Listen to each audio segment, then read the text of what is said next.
This conference will now be recorded. Thank you, Christy. So this is a Gerhardt City Council work session.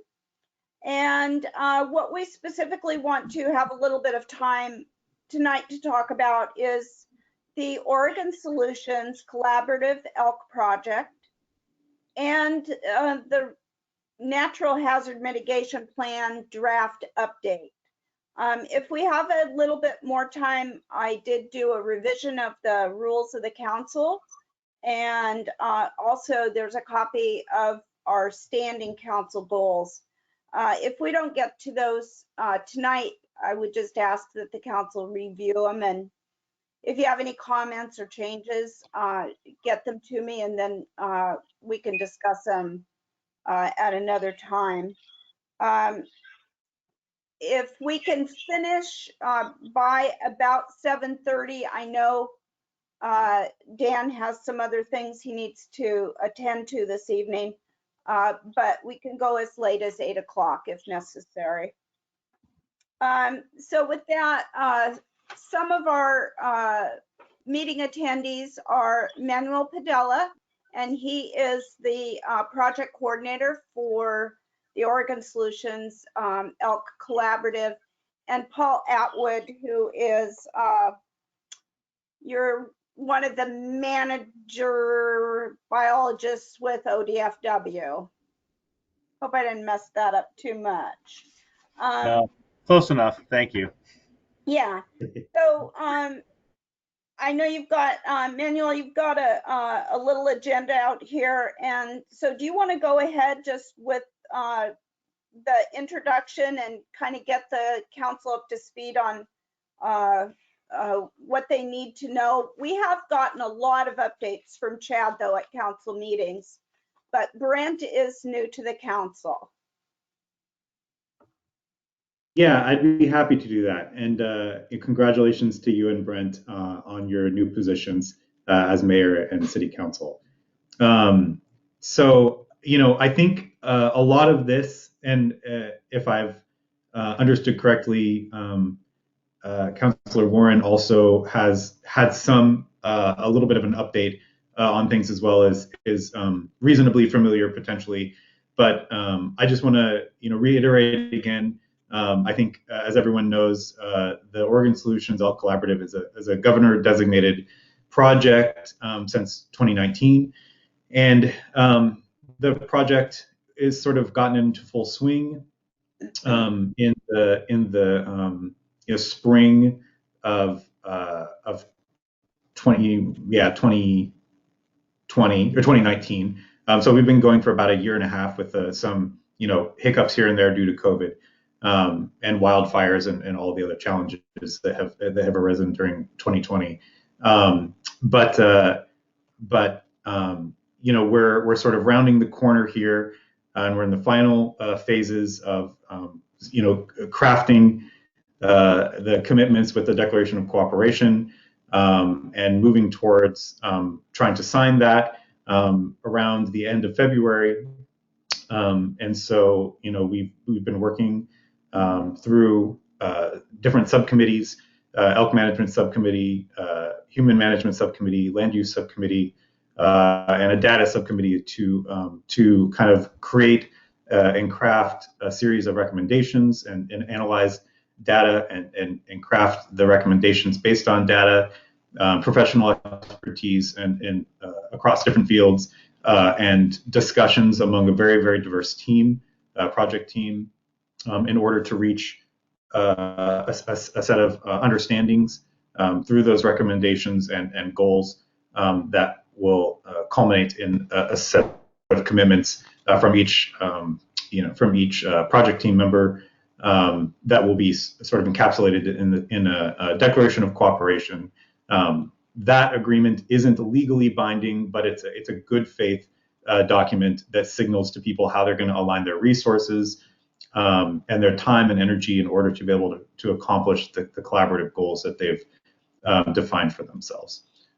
So what we want to do today is use this time to, again, sort of go over some of the most important aspects of that as it relates to Gearhart and the Gearhart City Council and the commitments that have been the potential commitments that have been crafted with Chad, and address a couple of things that weren't addressed in the last work session that we had with the city of Gearhart, and also to I think try to get to a point here where everybody kind of has an understanding of what's being asked of them, and get to a point where people are feeling comfortable with, in February at your city council meeting in February, to get to a point where you're comfortable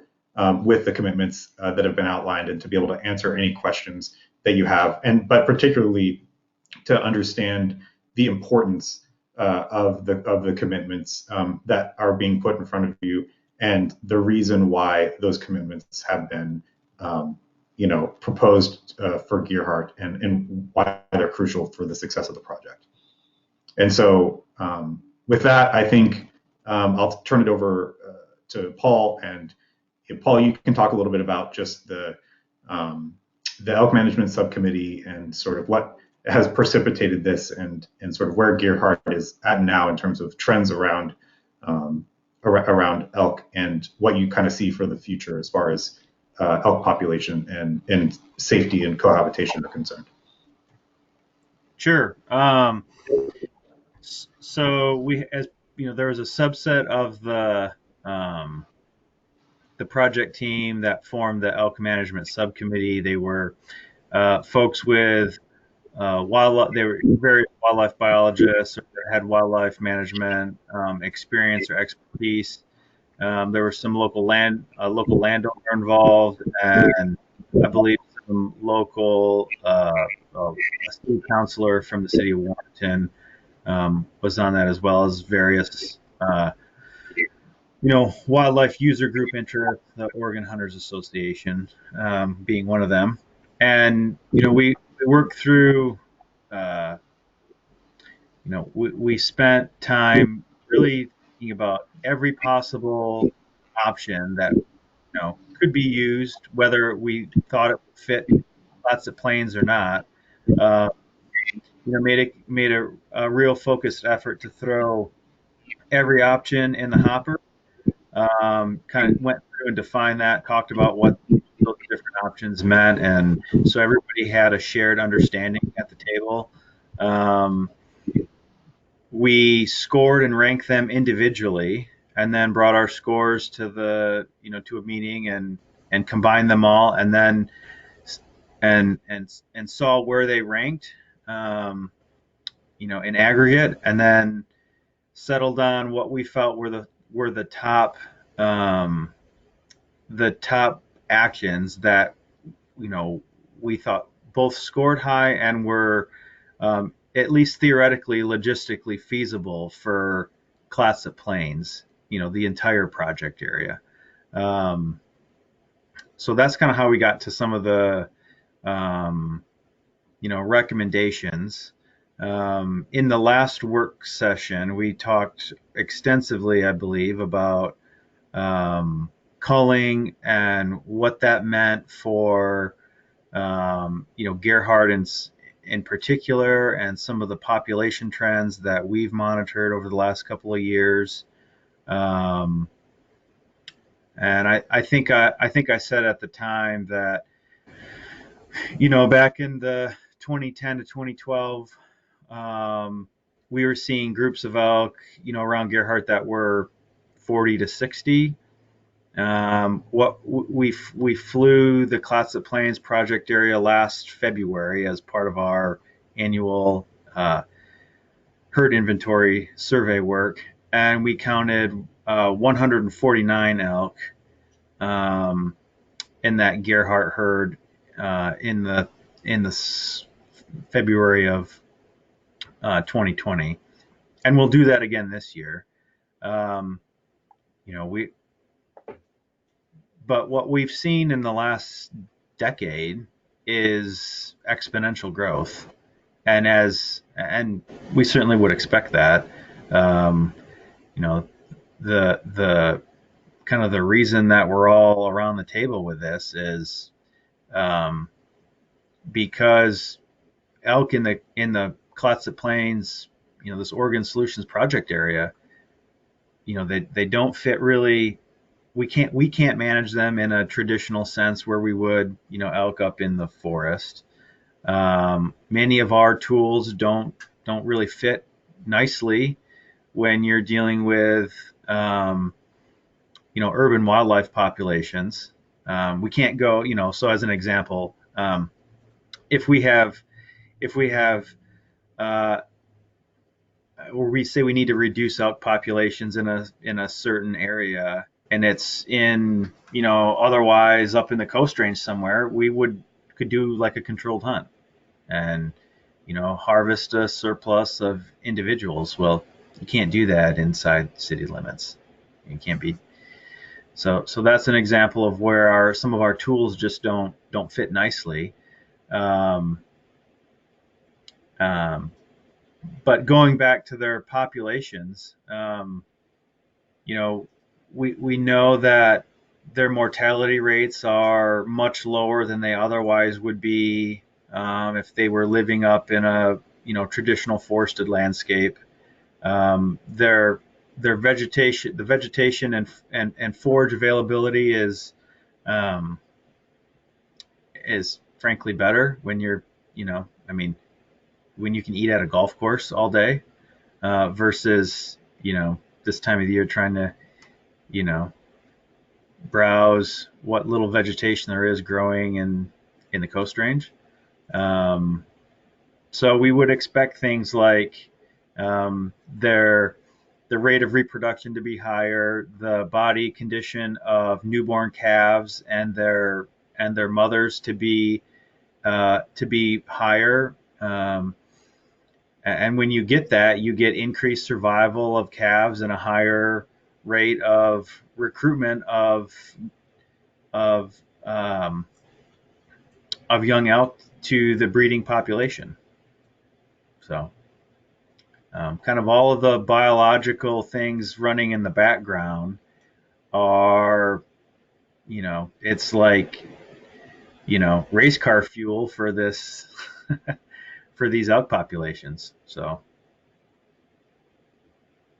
any other questions, Manuel? Anything else you think you can think of?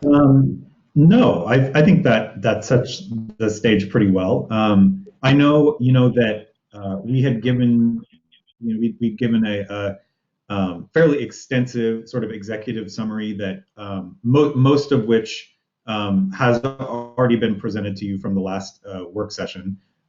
There were a couple of different things that were new in that executive summary, one of which was talking about wildlife movement corridors or elk movement corridors.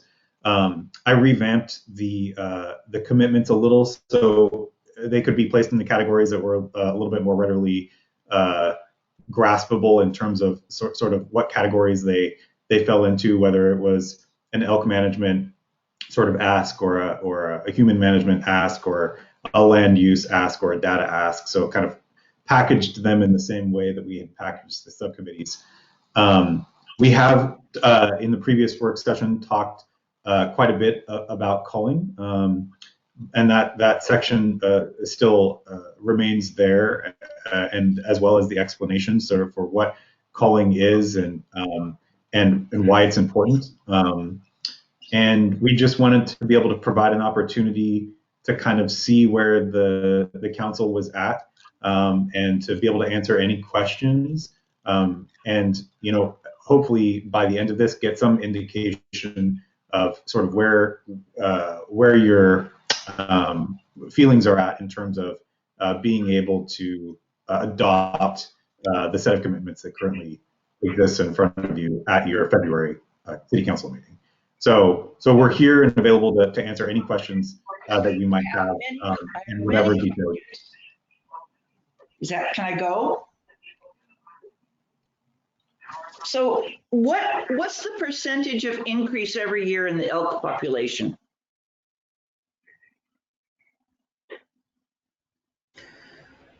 Um,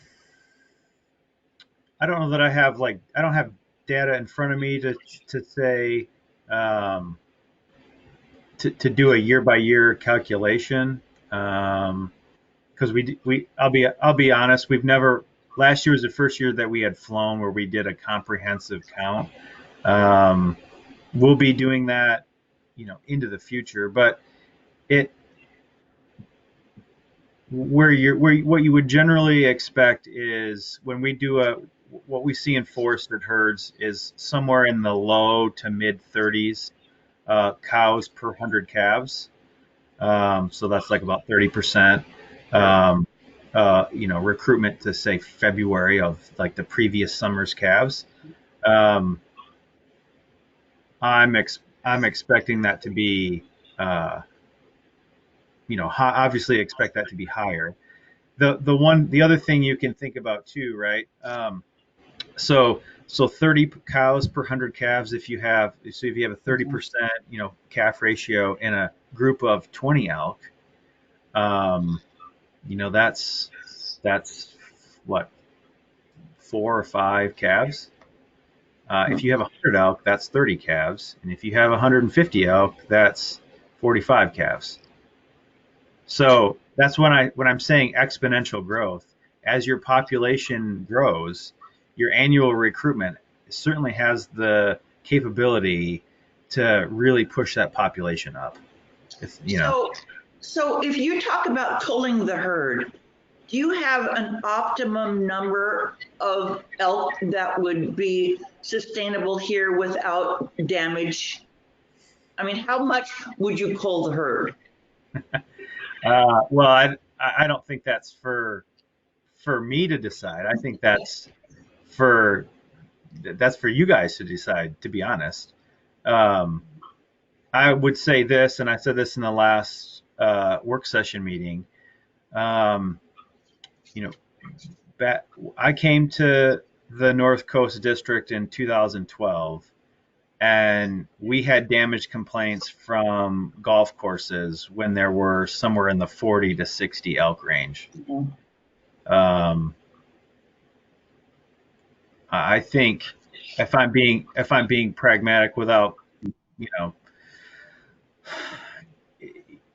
we've had damage, and I think to some degree, there's been at minimum, I could say, I'm not certainly a public safety expert, but at minimum, I think it's pretty obvious that there's been concern among the public for human safety. So I think what I would recommend is some real serious thought on, what does it mean to cull, say, 20 elk out of a population of 150? Because you're going to be right back there the following year, right? Right. So we can look at data of population trends and say, well, if we culled back to 60 individuals, that puts us back to about 2010 to 2012 range. And, was the community comfortable with that number of elk then? Right. I mean, I'll be honest, there's no way that it would be extremely difficult. I won't say no way, but it would be extremely difficult to try to undertake an operation where you eliminated an entire group. That's just really not feasible, and I don't think a realistic goal. But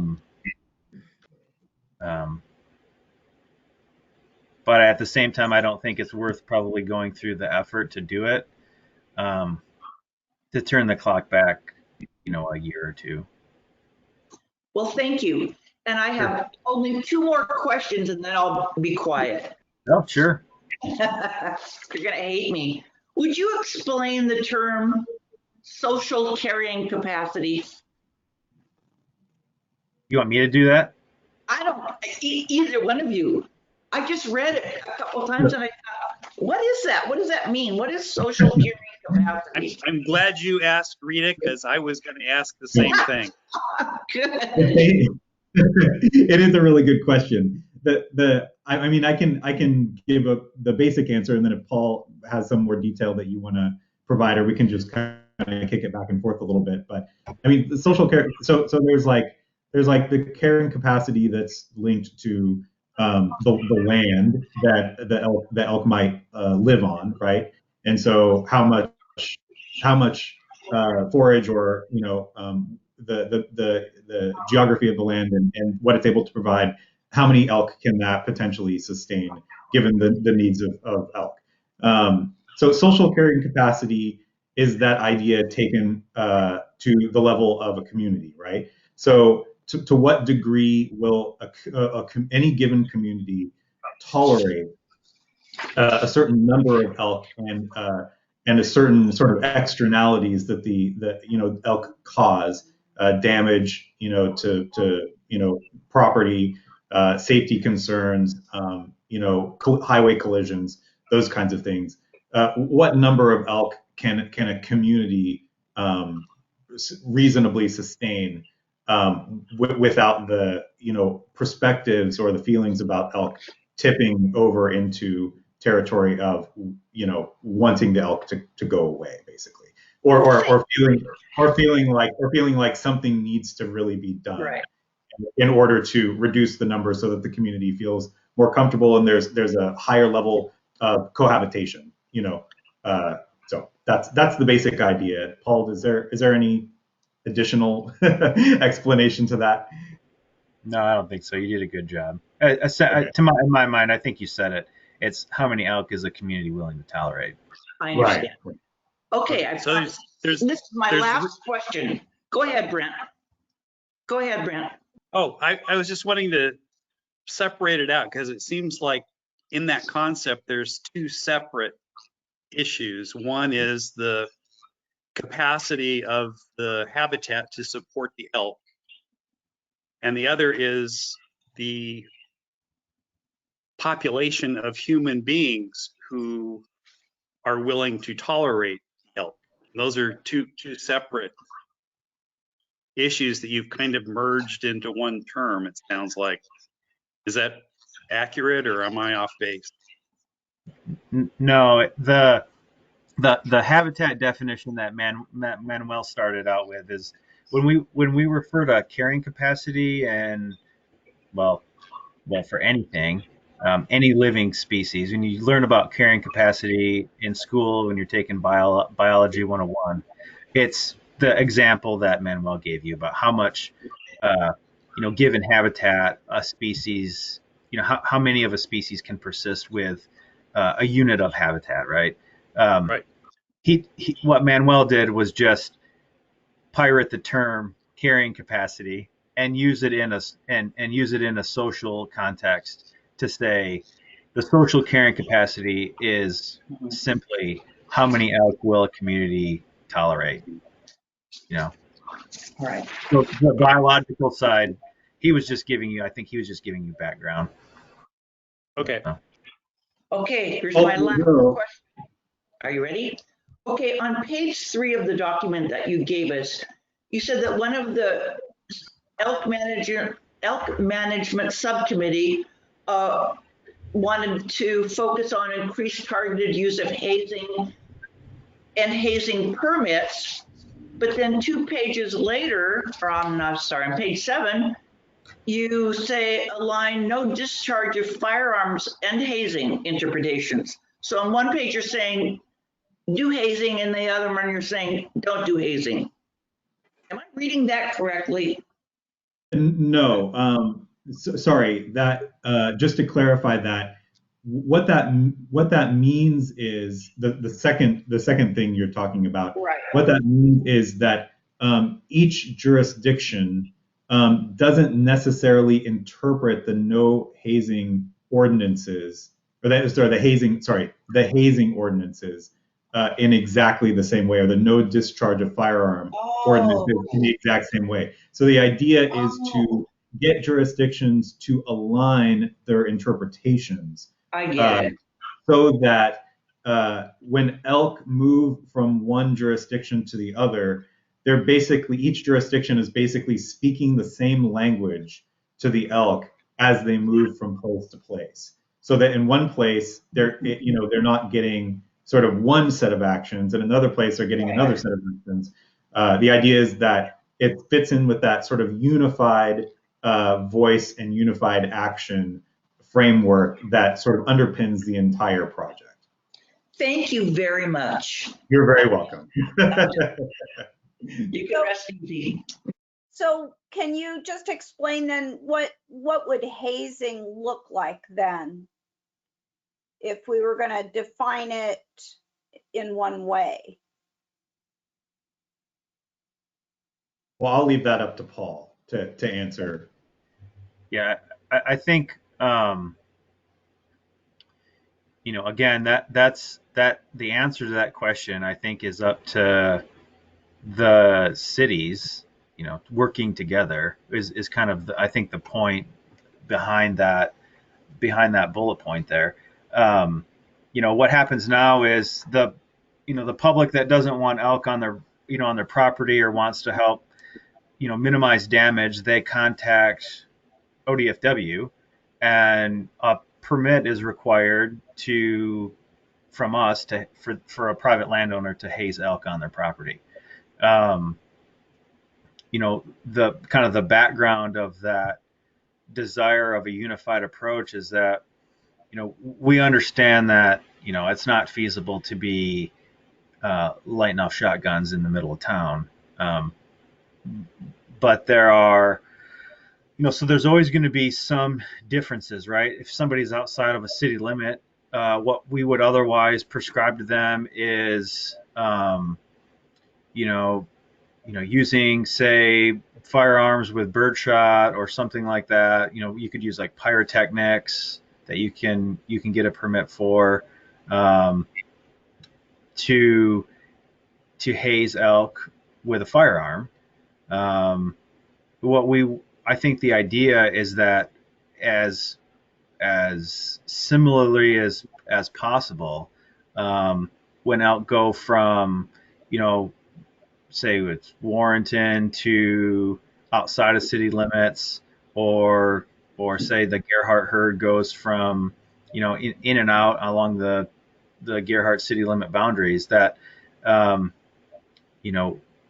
city residents ideally would have some more options on what they could do to haze elk, besides, say, standing on their porch with a pot and a wooden spoon trying to make noise to get them to go away, because they're habituated and they don't care about that. Yeah, because they don't care.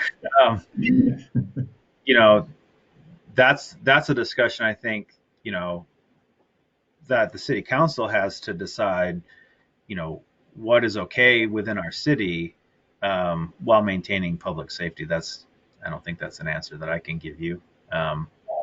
But that's kind of the focus of that bullet point. And there's a to that point, there's a sort of impetus to trying to bring jurisdictions together to have those discussions amongst themselves, and see where those policies can be and interpretations can be aligned. Of course, there's always going to be room for some differences among the cities. It's not a one size fits all approach. What it is trying to do is trying to encourage as much alignment as feasibly possible, while still maintaining the individual characteristics that are necessary for each community to kind of be able to tweak and tailor things to meet its some of its unique needs. So obviously Warrenton and Gerhardt are not the same communities. They don't have the same landscape geography. They don't have the same kinds of boundaries. They don't have the same kinds of land use or open spaces, and so on and so forth. So of course there's going to be individualized needs, as well as a need to bring people together to collaborate on and unify perspectives and approaches on a much more intimate level.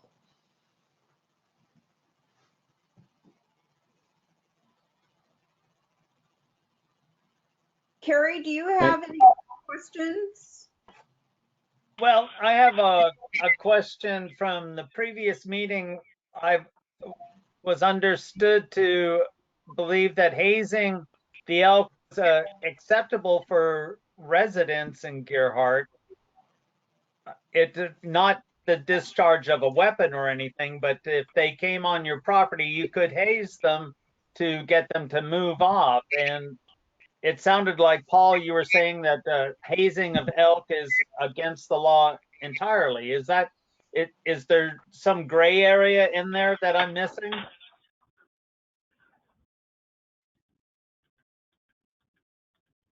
Well, I think by the letter of the law, um, when we think about hazing, I think where the gray area is that somebody standing on a porch with a pot and pan.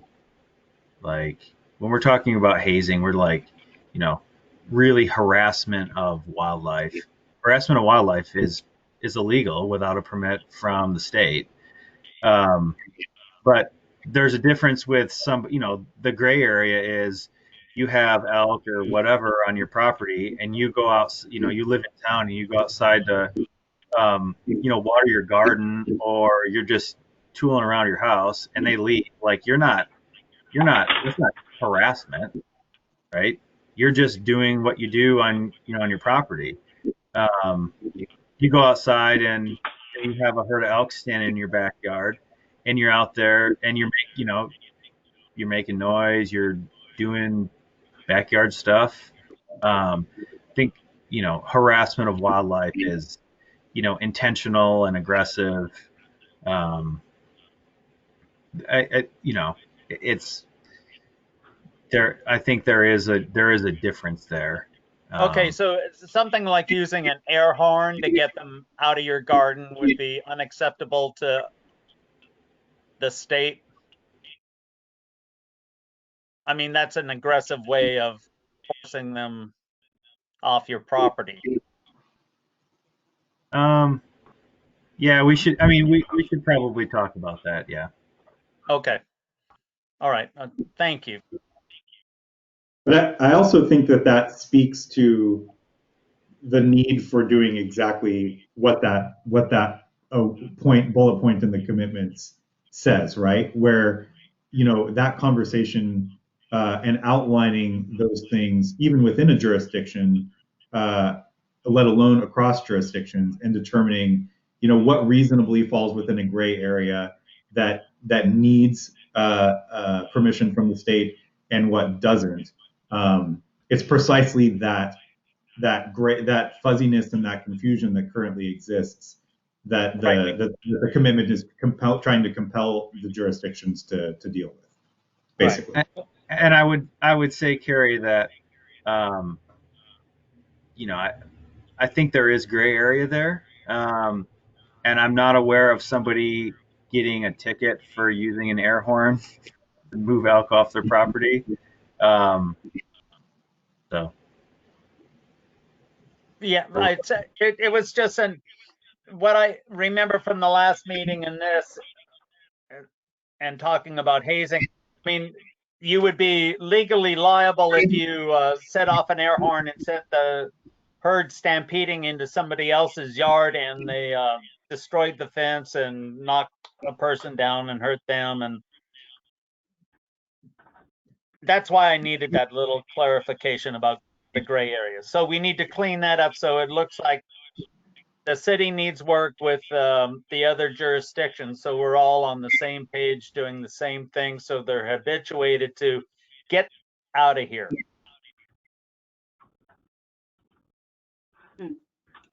That's the way I see it. I have a question with regard to these elk movement corridors. I mean, is there potential to be able to gently haze the elk into their movement corridor? Or is that just not really going to be something that could be done? I think it would depend on how that how that is set up on the landscape and where you're at, but I don't see why the purpose of an elk movement corridor is that it's a place where elk can move from one, say like one suitable habitat to another, where they're not, running through, say, golf courses or residents' backyards. Um, just broadly as an example, right? Elk can persist on Camp Rylea essentially without too much public concern. There's North Coast Land Conservancy property within the project area. The Neocoxie Creek corridor is already being used for elk movement, through Gerhard and farther north. Um, Fort Stevens State Park is another place where elk persist with, minimal. I mean, there's some public issues there, of course, um, but Fort Stevens is a large area that provides suitable habitat for elk. So the idea of a movement corridor is to get them from one place to another where essentially humans don't care. We're okay with elk being there. And it allows elk to go from that place to the other habitat, without running through backyards and destroying golf courses, causing damage or public safety issues. So ideally, that's where I think they would ideally be constructed to encourage elk to be there. And if, say, there was a place you could easily just kind of push them back in, I think that could work. Additionally too, in addition to hazing, one of the other recommendations that that someone is taking responsibility for on the project team, Vanessa Blackstone, is the development of a behavior modification plan, which sort of is a more comprehensive way of looking at shifting elk behavior, including but also beyond simple hazing techniques. And she has quite a background in animal training, and will be soliciting the expertise of one or two other people in helping her develop that plan, a rough draft of which she's more or less already completed. And so there are other options available. Of course, there's a push-pull effect of increasing forage availability in other areas, and other experimental techniques that aren't hazing, don't sort of use negative stimulus, but use positive stimulus as a way to attract elk to certain areas. So there's a sort of, the carrots and the sticks, so to speak, of which there are many varieties to be used and utilized. So there are options, hazing included, but there are options outside of that in order to get potential wildlife to go into a planned corridor. I guess, But you can't feed the elk carrots. no, feed them mescalonia. Yeah. So I have a couple of more gray areas, and I also want to point out I live off of the Neocoxie Creek corridor, and traditionally it's been a great place for elk to migrate. And there's a lot of building lots that have been just forgotten about for 25, 30 years because the economy didn't support building out huge numbers of houses. Well, that's changed. And so the building business in Gerhard is booming. And with that housing boom, the habitat is going to be greatly diminished. It already has over the next year or two.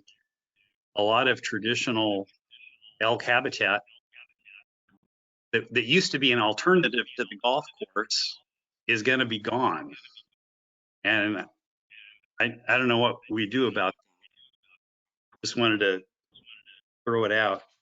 The other gray area is And I made a joke about the carrots, but and I know I would never go out and try to feed a carrot to an elk, but and we're not supposed to feed them in any way.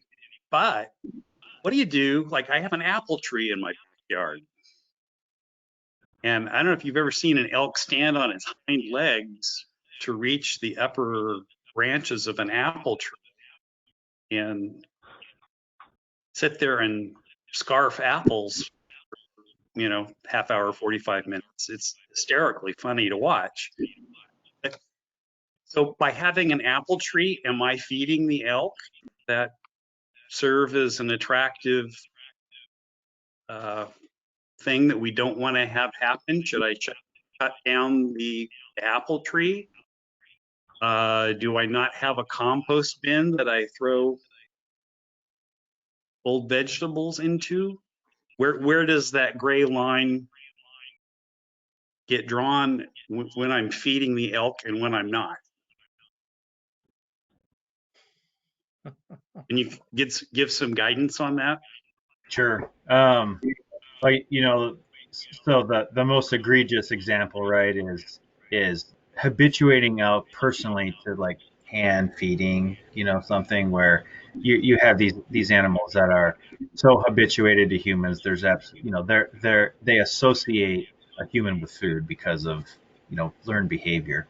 Um, but if I'm being honest, non-native vegetation, apple trees being one of them, is one of the issues in the project area, not just in Gerhardt, but in all of these communities.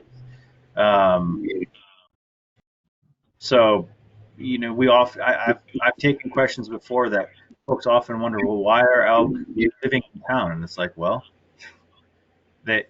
all of their needs are met there, and there's no there's no reason for them to leave.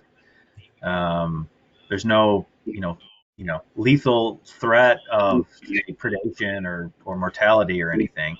Um, so that's why they have persisted here. And admittedly, garden and landscaping forage is one of those carrots.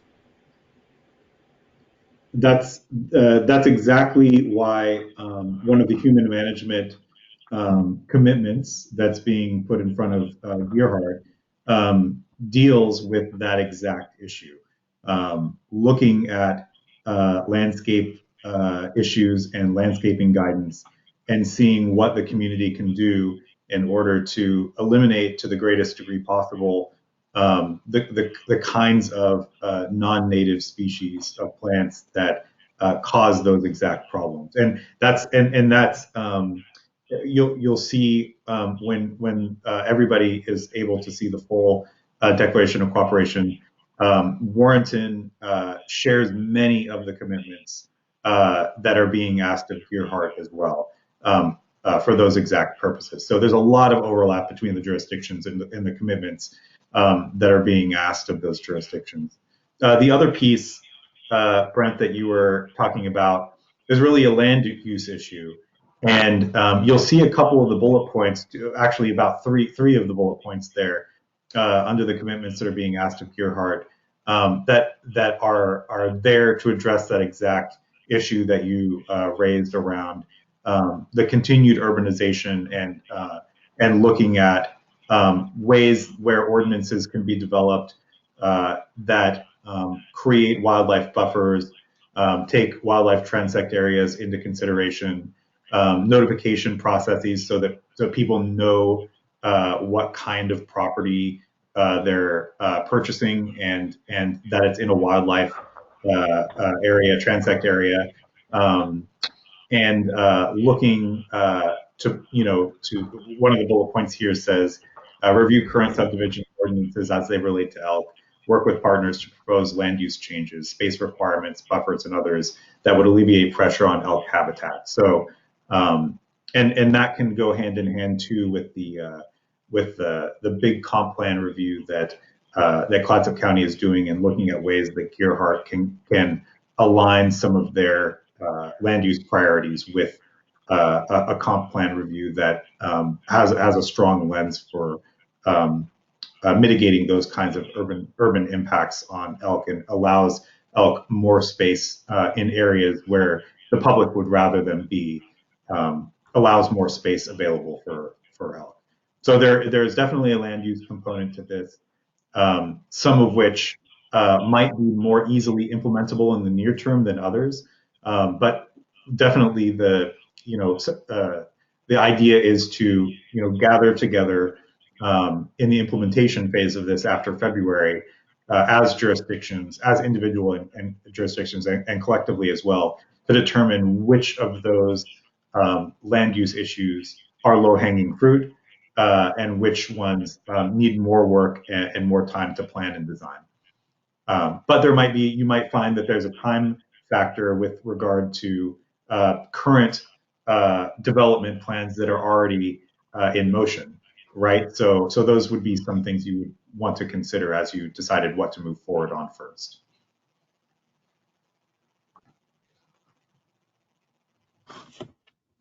And one other question for you guys. In the culling section, it talks about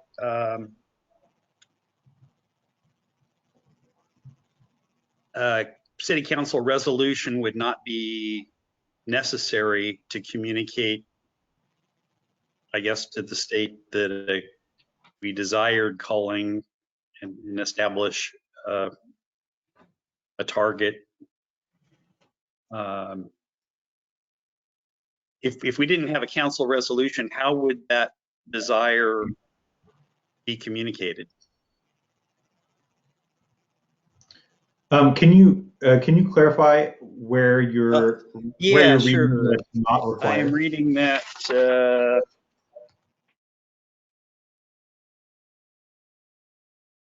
page 6 at the top of the page.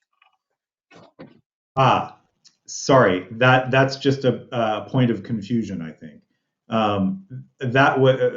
We put that in there as an effort to help Gerhardt to understand that there is a commitment in front of Clatsop County that relates to the commitment that is being asked of Gerhardt, which is that there's sort of a general understanding that the county county commissioners don't need to pass a resolution, and by signing the Declaration of Cooperation, give a sort of de jure blanket support for cities, for jurisdictions who are wanting to pass city council resolutions for culling of elk that are not within city limits. So basically, it's the county saying, we're giving, if it's not specifically county land, we're saying we're in full support of cities moving forward with their own resolutions, and you don't need further confirmation or support from the county as the cities go forward with their resolutions. So in the past work session, what's most relevant to this is in the past work session, it was determined that obviously there are very few, if any, viable areas within the city limits of Gerhardt where culling would be appropriate, or where you all would feel comfortable with culling taking place. It's a very tight space. It's very, very urban. There are probably not many, if any, real possibilities for culling inside of city limits of Gerhardt. But the herd moves. So for those options where the herd, Gerhardt herd moves outside of city limits, we would still be looking for Gerhardt to pass a city council resolution for culling, even though the elk that are being culled are not within the city limits.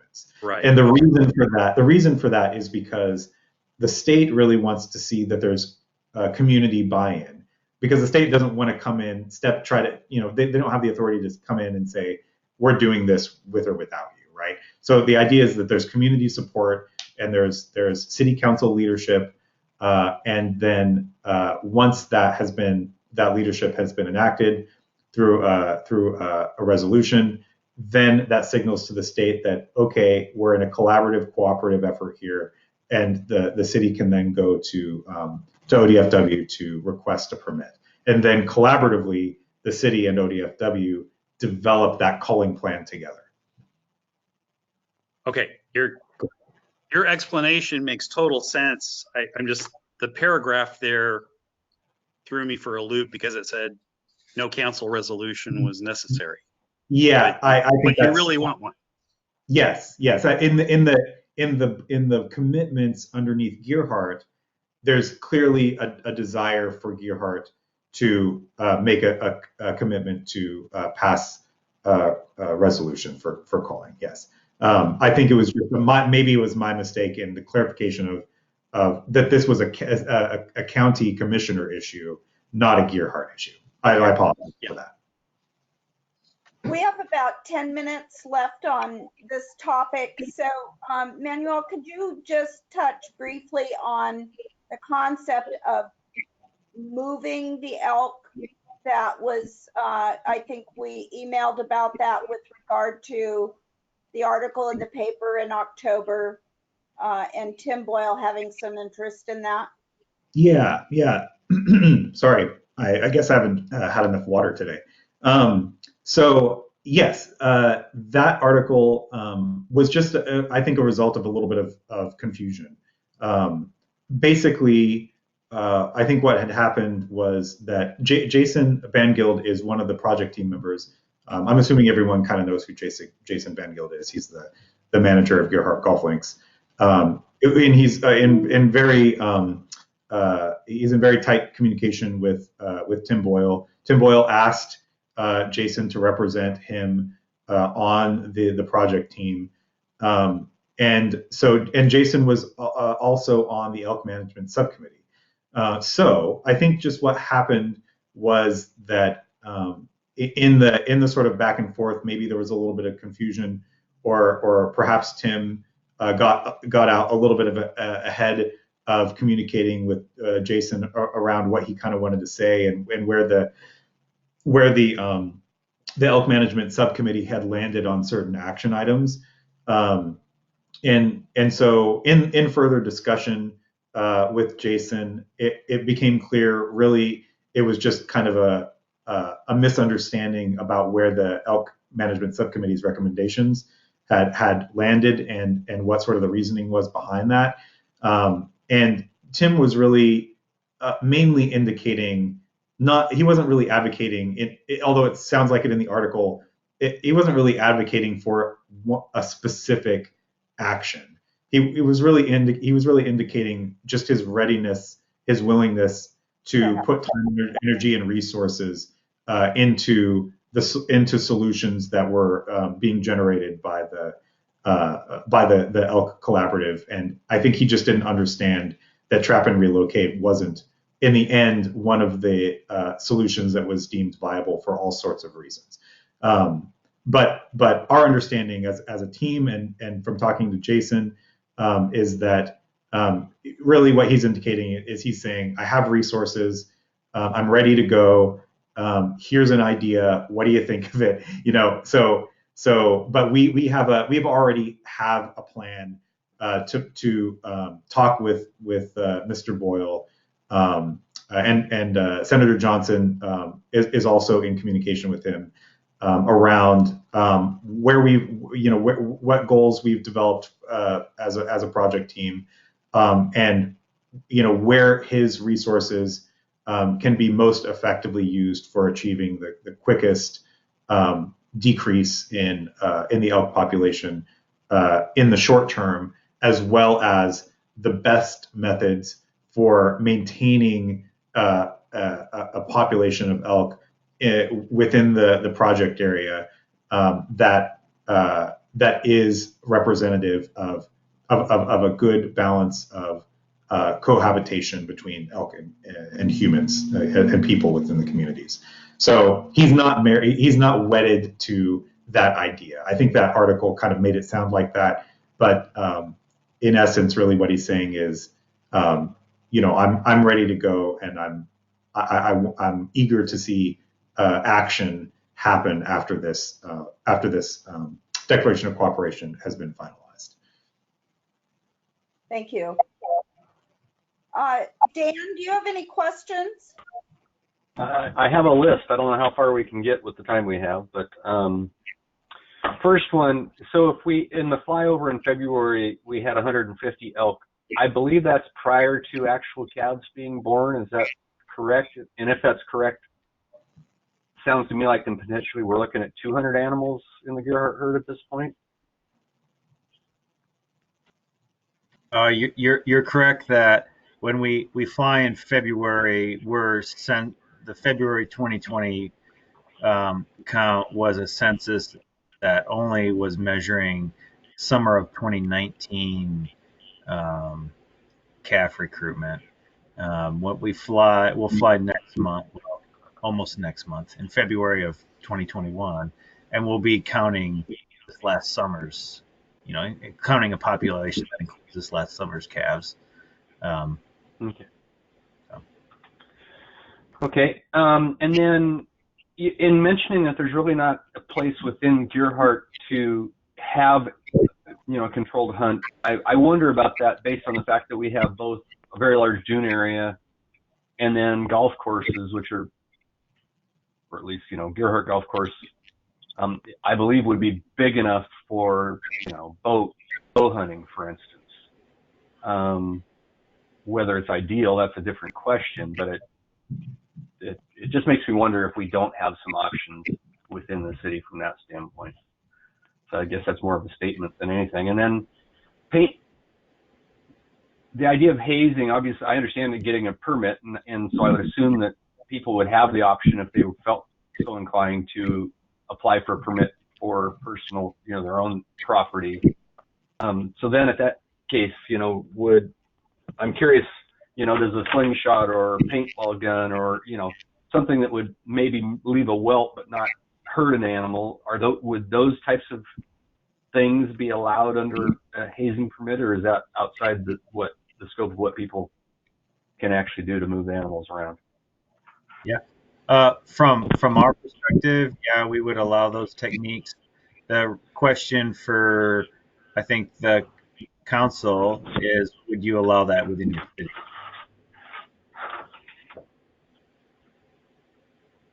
Sounds like a discussion that we as a council need to have a number of discussions in regard to these things.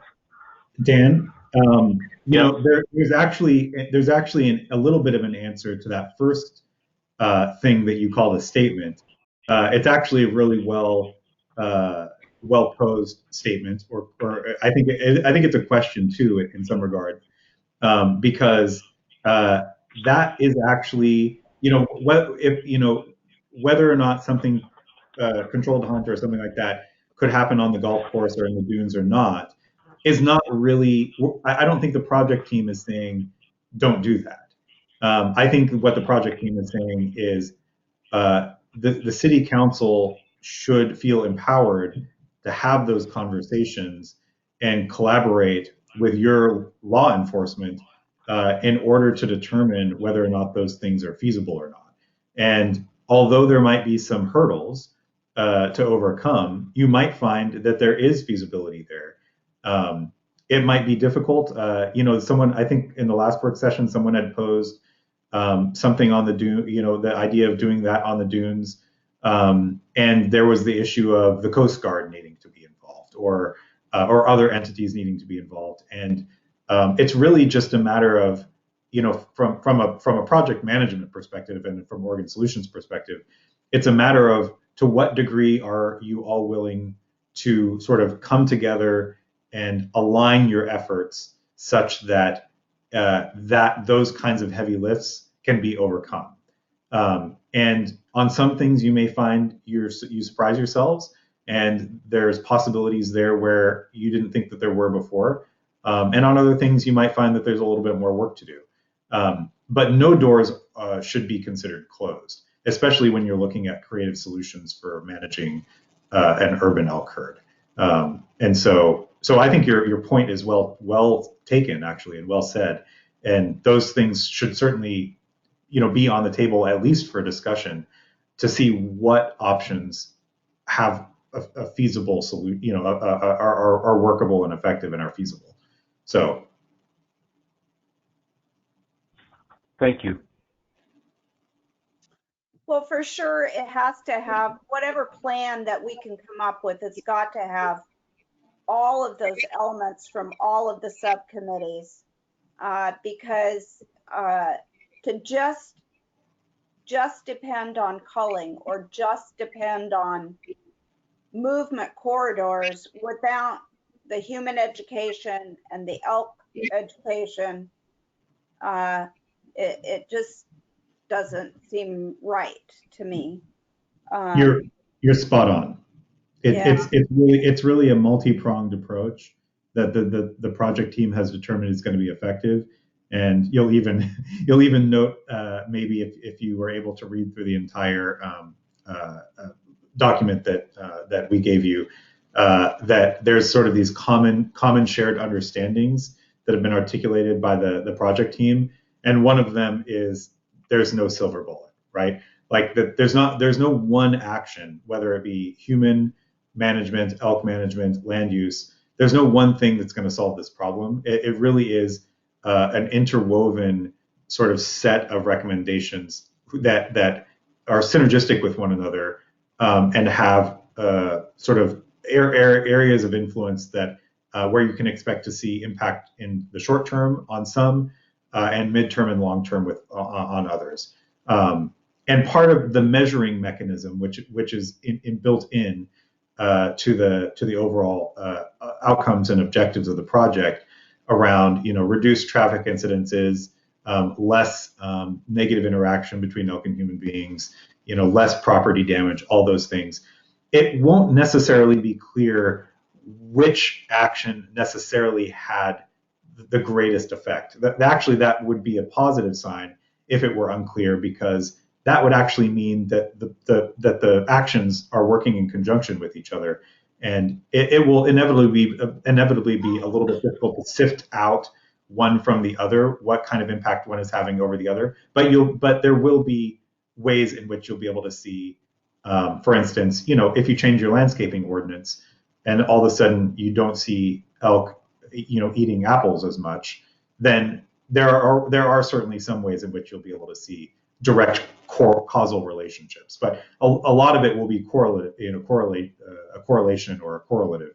So, but that's actually a positive. That's a strength of the plan, not a weakness. Mm-hmm. But the idea, if we potentially have 200 elk at this point, and the next year's calving season, could, based on what I was hearing in number growth, we could be in the 260 range fairly easily. Unless we get on top of trying to keep the herd from expanding at that rate, we risk so much more problem and issue, as well as at some point that we're going to start to see a natural die-off, and what are the effects of that, and the outcry from people, and it seems like culling really does need to happen fairly rapidly from my point of view. These other things, I agree, are all important, but if we don't get a handle on the numbers soon, we may never get a handle on the numbers. That is the idea, that culling would be one of the more near-term actions that the jurisdictions are being asked to take. I think the way to kind of characterize this is really, just as Paul was sort of indicating, and as you're sort of reiterating here, the project area is at an inflection point where the herd level is high enough that the exponential growth is going to be substantial from year to year, and you're going to start seeing very quickly a situation in which you're going to have very, very few, if any, options left to be able to start to bring down the herd to a manageable level. So that's a general perspective of the project team, and it's precisely why culling although a tough decision, has been put forward and is strongly recommended. So at some point, I had a question about genetic diversity, and at some point, if the herd is culled drastically enough, doesn't that limit the genetic diversity and endanger the health of the overall herd?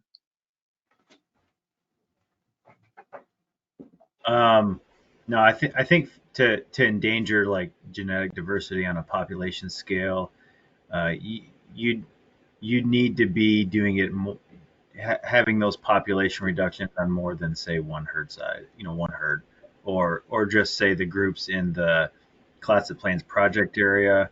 Um, when we think about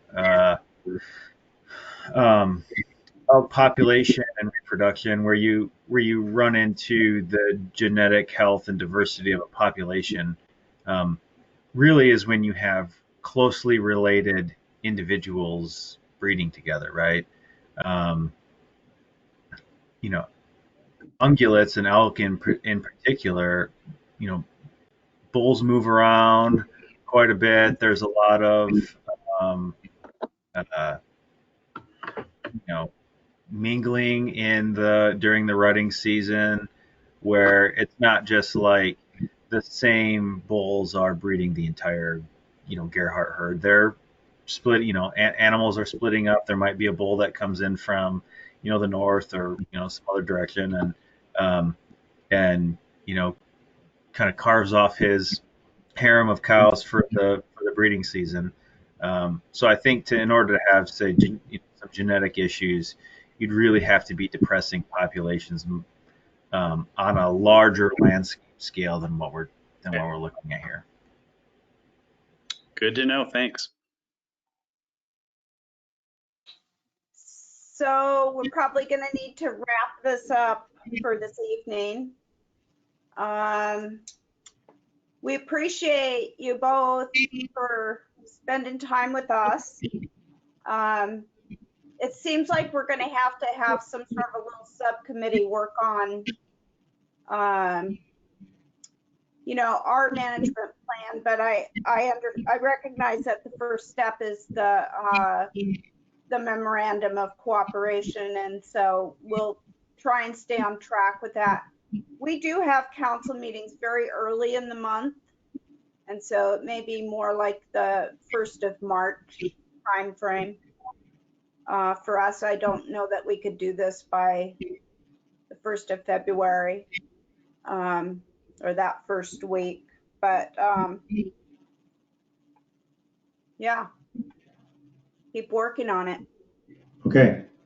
Well, we're here and available to answer any more questions in the interim period. And if we need to push it back, to the beginning of March instead of the end of February, I don't think that there will be a problem with that. But I think the consensus that the project team has is that really that time frame, end of February, I think beginning of March would be okay to really looking to kind of wrap this up so that the work can actually begin. So whatever we can do to help you between now and then, we're always happy to take time in whatever way you need us. So and I'm sure that there might be questions that still come up. We're happy to answer things by email. We're also happy to organize another work session if that seems necessary. But we'll definitely be in communication and be looking at sort of in that mid-February range, trying to understand, is the city council going to be approving the recommendations that sit in front of you today, or does there need to be any kind of tweaking? And the sooner we know that, the better. But the hope is that the council feels comfortable in the end with the recommendations that sit before you today. Okay, and I would just say for the counselors, like, if you want to schedule another work session in late January or early February to maybe spend more time specifically on the Gerhardt commitments. You know, if you guys just want to email me, then, you know, we can try and get that on some sort of a schedule. And then the document, commitment of cooperation or cooperation commitment, that is a document that is already drafted somewhere. Yes. Yeah. So really, so just to sort of give you a little bit of insight, all of the project team members have have their commitments outlined, and I think at this point there are only 4 of the project team members who have yet to fully approve the commitments that I helped craft and that they helped craft collaboratively. So right now, and I think it doesn't come as any surprise, Oregon Hunters Association, Seaside, Gerhardt, and Clatsop County, because of the session, not the work sessions, but the commissioner meetings and city council meetings, and for Oregon Hunters Association, I guess would be the membership, the meetings. Because of when those meetings happen, the commitments are being proposed and put in front of the relative bodies who'd be making those decisions a little bit later than some of the other project team members, because there's just scheduling issues. So but those 4 are the ones who have yet to fully approve their commitments. So that's where we're at, and that there is a almost basically completed draft of the Declaration of Cooperation. And if you feel like you need to look at that full document in order to help you make your decision, I'm happy to provide you with that as well. It's about 14 pages or 15 pages. Yes, please. Okay. I'll forward that to you next week. Sure. Great. Any last thoughts on this then, anybody? Okay, thank you, gentlemen. Thank you so much. Thank you. Bye-bye. Bye-bye. Good night. Time check at 7:43. I want to spend a few minutes on this Clatsop County Hazard Mitigation Plan. And hopefully you all have had some time to take a look at this packet.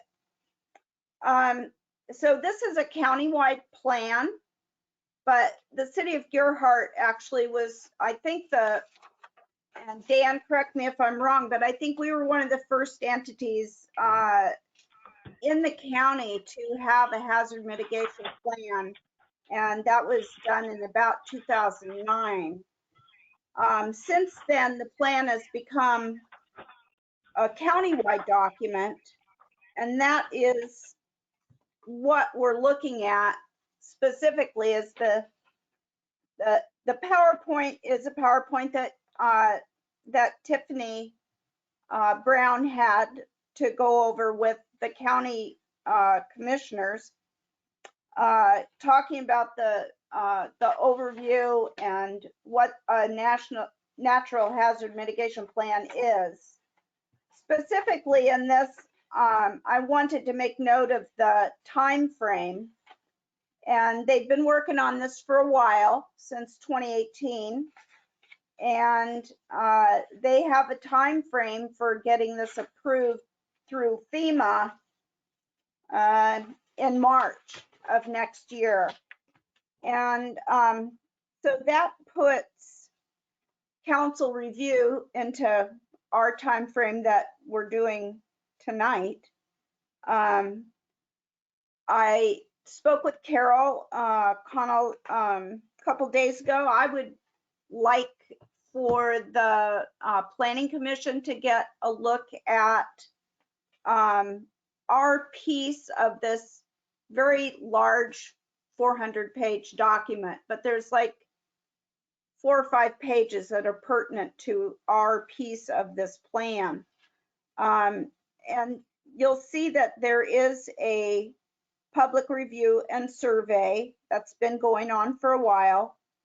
I did talk to Tiffany about that, and she said that we have had a lot of Gerhart residents do that survey.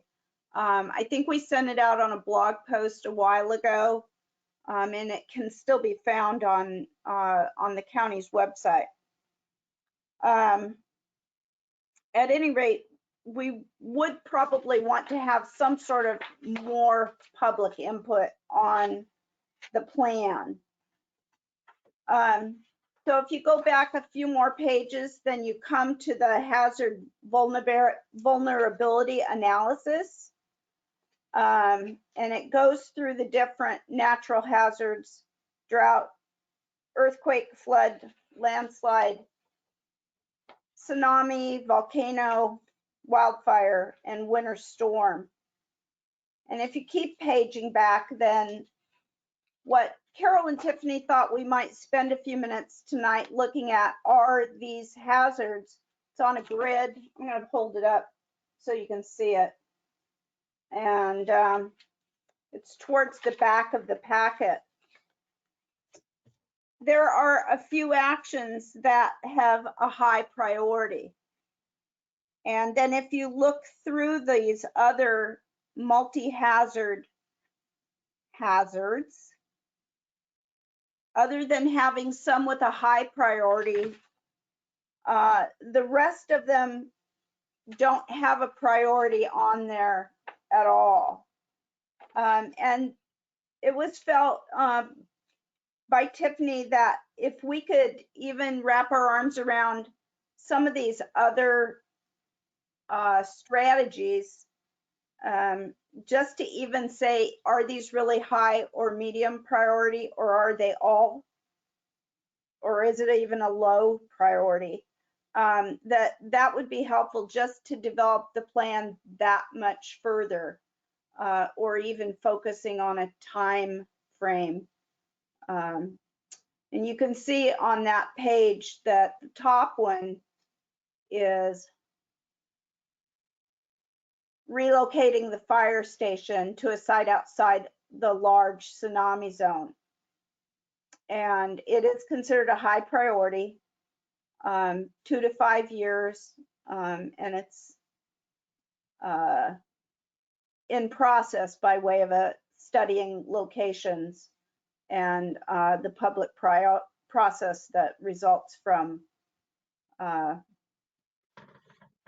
what we decide to do with our due diligence on the high point. So it's those next steps. The other ones that are high is community self-sustainability program for food, shelter, hygiene. It's a high priority. We've done a lot of work on this.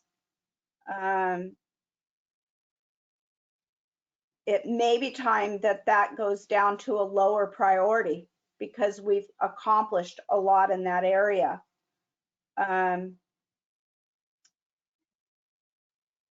Developing a community disaster preparedness program. For me, I'm not sure what that means even. There's education, also a high priority.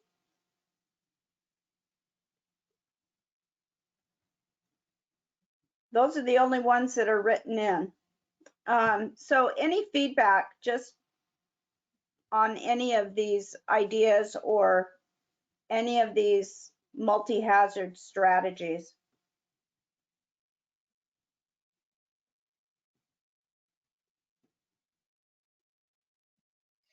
Well, I believe if education doesn't have anything, we should ought to move that up to either a medium or a high, because education is what's going to inform our people, the residents of Gerhardt, what to do and where to go in case of a disaster. So it is a high. And so Education is a high? it does have a high on it. So Uh, maybe that's something we have to have a better action plan attached to it. I think so.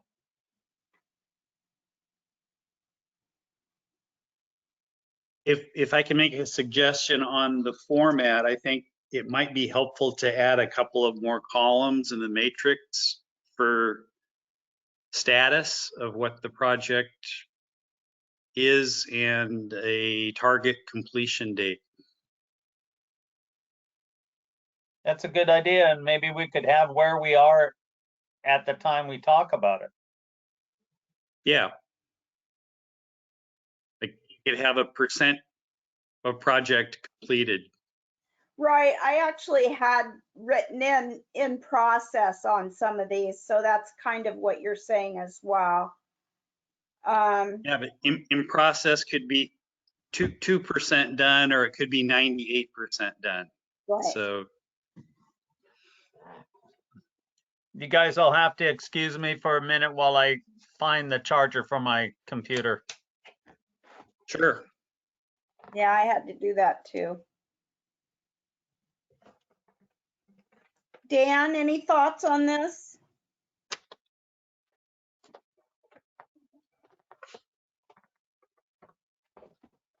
Sorry, I had to find the mute button there.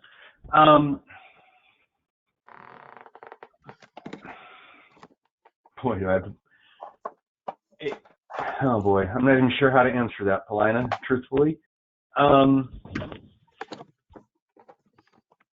It seems to me that there really should be a committee that's working on these topics kind of nonstop. I'm not sure. It may fit under the purview of what CERT is currently doing, though I don't necessarily believe that, at least from the federal government standpoint, this would be a CERT activity. To me, it's more of a, like you have the Planning Commission to deal with land use issues. Well, to me, you almost just need a hazard mitigation committee that's part of the community regularly, trying to work on and deal with these issues. Because if it's not being worked on all the time, we just aren't going to make much progress. Right. I have drafted out a kind of a hazard mitigation reporting structure, if you will, or it involved having a committee that kind of flowed up to the council. So I have that in my papers. I'll drag that out and bring it to the council. Maybe we can get something adopted like that and get a committee going. It would probably need to have either a staff person or a staff person and a counselor to be really directly involved in it if it's going to succeed, though. I very much agree with that statement. Yeah. Yeah. I think it's a good idea. I will definitely bring that to maybe not next week, but definitely by February. What I've drafted. I think Chad's seen it a few times in the past.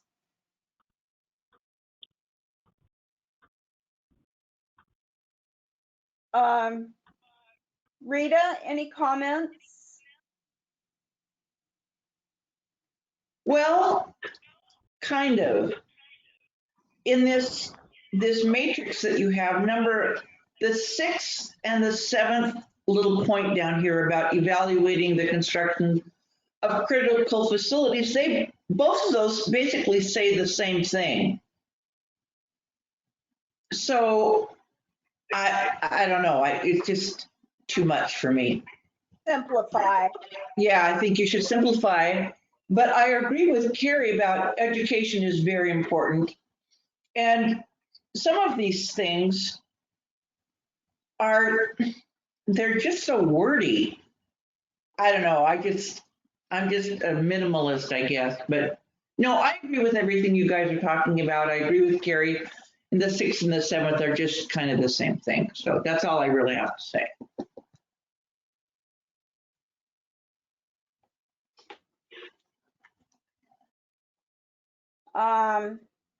Okay, that's some good suggestions. And I know Carol's listening in, so she may take some of those ideas and maybe she can take that to the Planning Commission and get their input as well. It sounds like maybe we want to simplify these strategies a little bit. And maybe possibly look at some sort of an ongoing hazard mitigation committee that certainly could have a CERT member on it or two. But I'm not sure that's what the CERT team would be about doing right now. Anything else on this subject anybody wants to cover then? There's one thing that I didn't see on here, although it could be under the category of evaluate critical facilities.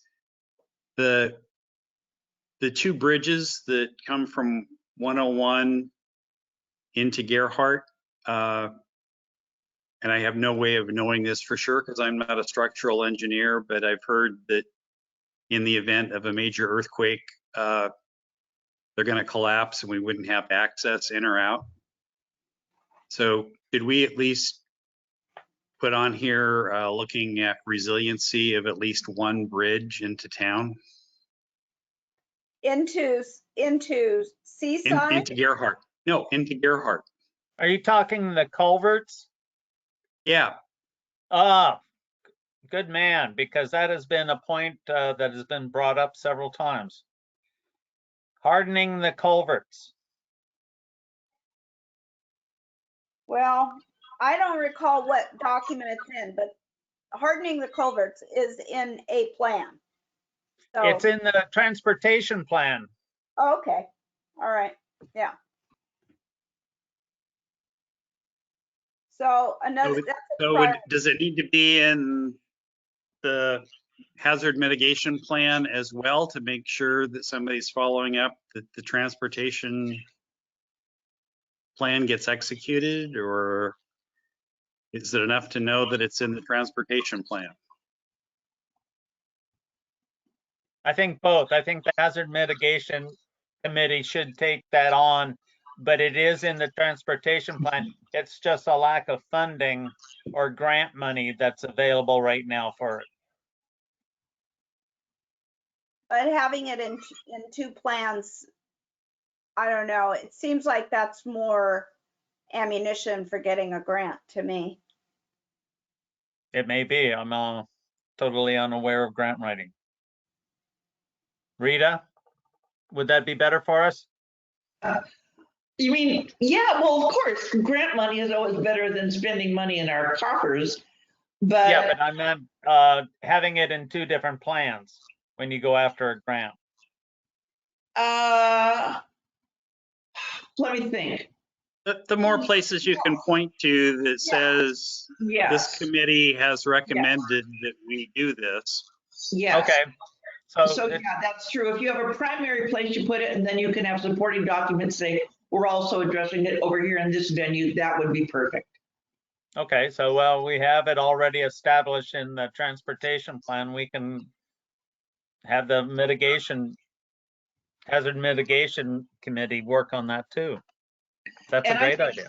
I think it would be better if if the basic one would be the hazard mitigation and then the transportation as a backup.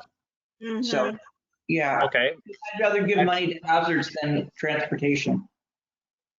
I leave it up to people that know what they're doing when it comes to grants. Thank you, Rita. You're welcome. Paulina, just to reinforce this, I think this is a good idea to put them in both because there would be different pots of money and different sources of funding. For instance, FEMA through hazard mitigation versus ODOT for transportation. So good plan. Right. Thank you, Carol.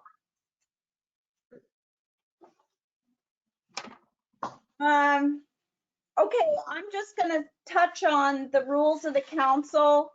Y'all got a copy of it. I don't think we have to do like any formal process at another meeting, but did y'all have a chance to read the changes that I made with regard to possibly having a timekeeper that will ask for a break if we go more than 2 hours? We're not going to drink alcohol or take drugs that impair our decision making before a meeting.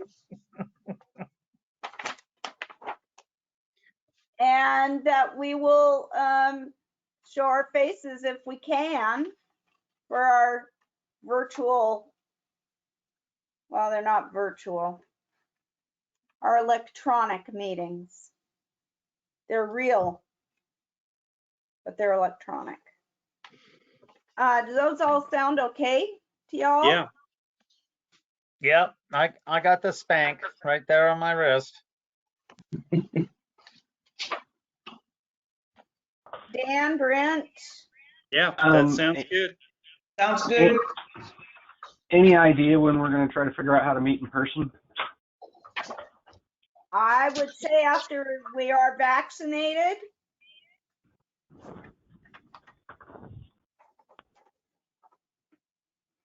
I mean, I would say June myself. Unless we can come up with a really big room.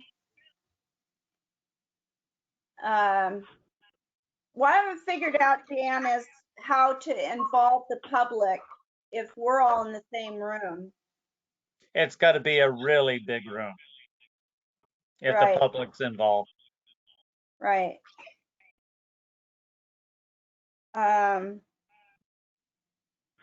Now that there's a new owner of the school, any chance that the owner would allow use of, the old cafeteria area or something for city meetings, I wonder? We've got a meeting scheduled with Mr. Morey for Wednesday, next Wednesday, so I should be able to report. I can ask that question and report on it at the council meeting.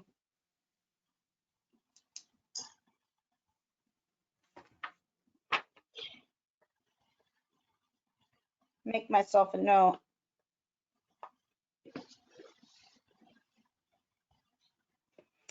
Finally, we've had virtually no participation from what I would consider the audience since we went to this type of meeting. I mean, I can think, other than talking about the rezoning or changing the verbiage of the zoning in the C1 zone, I don't think we've had anybody from the audience speak at any other meeting since we started this in April. Well, we do have people listening this evening. I understand that, but listening's not the same as participating and actually interacting.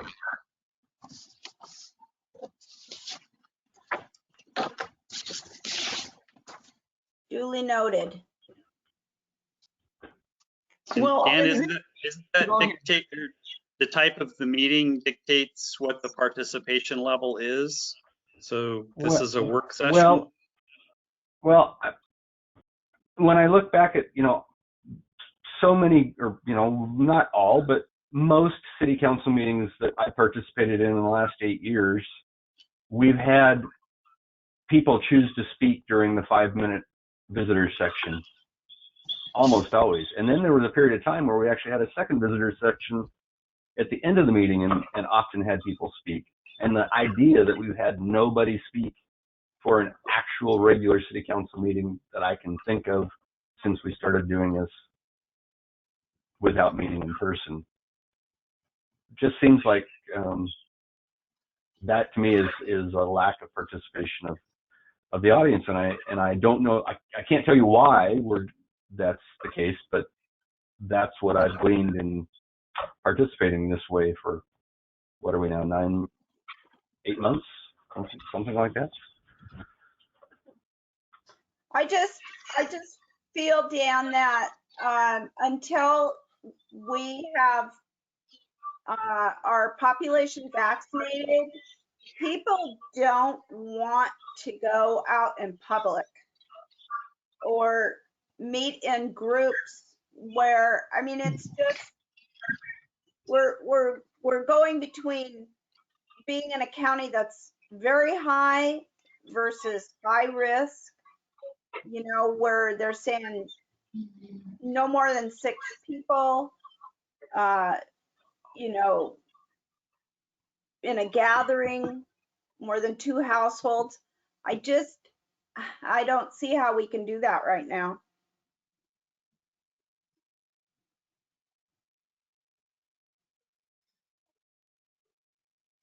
I see the point of vaccination is a good point to start considering it.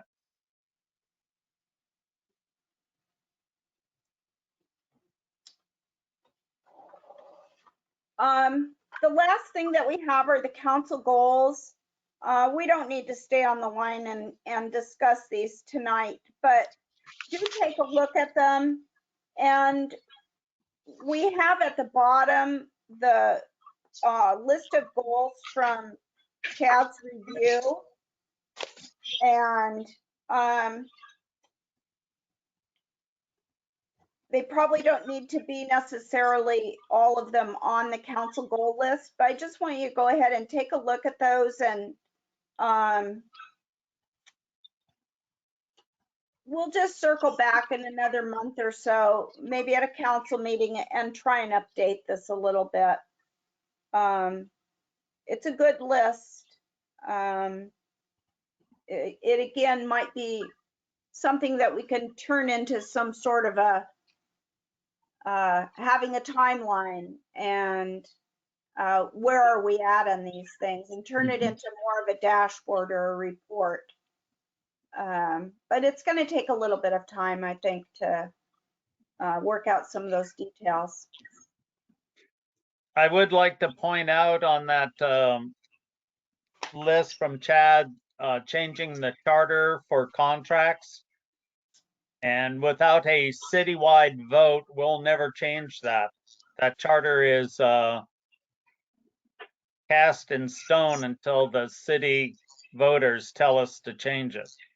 And if at that time we change that, there may be a few other items we need to look at in our charter and get those taken care of at the same time. But that is just the way a charter is. You can't change it just by a council vote. Is that the doing bidding for $25,000? Well, I believe it says contract according to charter. It says update it. Right.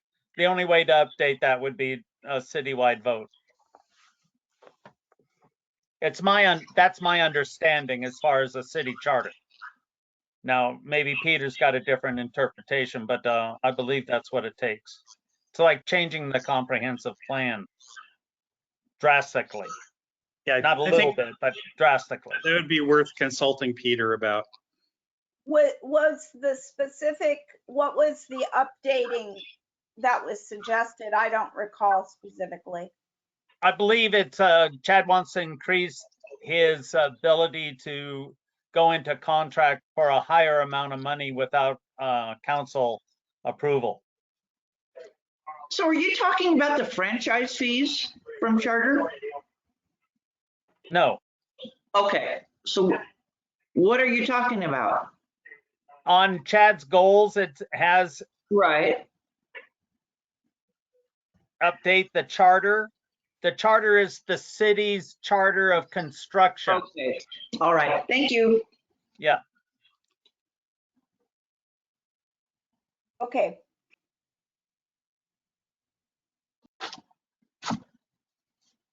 Well, just to be clear, this is just a draft. This is Right. not a permanent list. And so we'll continue to look at it. And if things don't make sense, you know, let's talk them through. And if it doesn't make sense or it's not something we truly want to do, then we'll get it off the list. Right, but I bring it up because we are going to be going to the public for a vote on the fire station possibly. And if we're going to vote on something like the fire station, it would behoove us to piggyback on that vote since we have to go through the county to have a vote. We haven't set up our own voting mechanism. We could have something for the charter or anything else that needs a city vote to change. Got And it. that's, it's just, you know, think ahead of if we want to do that, then we need to put it in the process when we pay for our vote on the fire station. You know, it could be an addendum on, you know, below, by the way, Gerhard wants to change the charter to represent more than it is right now. Well, it could also be done during a general election, like in 2 years. Yes, it can. There's no In 2 extra years. expense. Okay, any last thoughts? It's 8:12. I'm ready to eat dinner. I make a motion that we end the meeting. Is there, It's a work session. It's a work session. We can't have motions. oh, there Oh, you you're right. Thank you, Dan. God. He's our parliamentarian. All right. Well, Great. good night, y'all. Thank you all Good for night. taking out some time. Thanks. Thank you. Good session. Bye. Take Happy care. New Year to all. You too, Yes. Dan.